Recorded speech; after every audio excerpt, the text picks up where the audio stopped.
Joining me now are my two guys, Mike Reiss from ESPN, Christian Fauria from WEI Radio, and here's the question right out of the gate. Is Drake Maye going to start?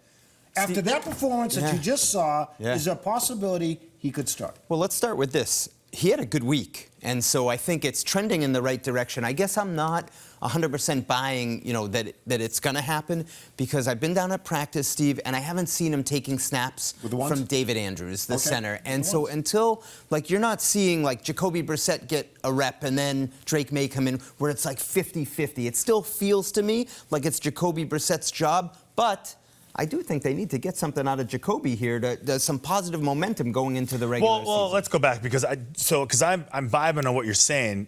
And do you think it's some sort of gamesmanship that Gerard is playing either with us, the media, or more importantly, with Drake Maye? I think it's more reflective of the culture that he wants to build there.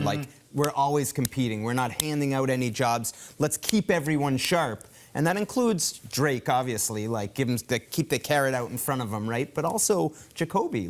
Jacoby's 3 of 10 for 17 yards with that bad interception. I think that's it. He drives the team all the way down the field, and that one decision in the red zone sort of flip-flopped the scale. I would say it's a combination of the two games, and I know it's a very, very small sample size, and it's hard to really truly evaluate. I'm just saying, when I've seen him live, and I've been at the practices as well, not as much as you, but I've been there a lot. The games have not been impressive at all.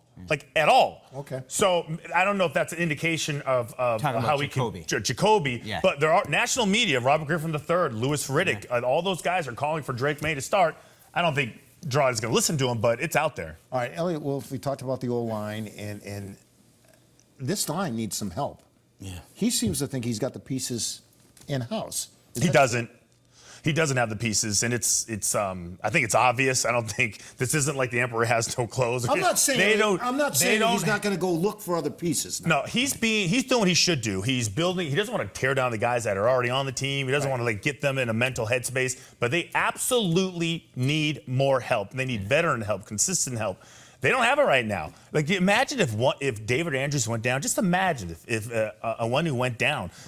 I think you're in trouble. So I do think he is holding true to his word, is going to hold true to his word, Mike, and he is going to look for a veteran guy that he can somehow put in there. I think part of the problem is that those guys aren't really out there. They're not available. Everyone needs offensive linemen.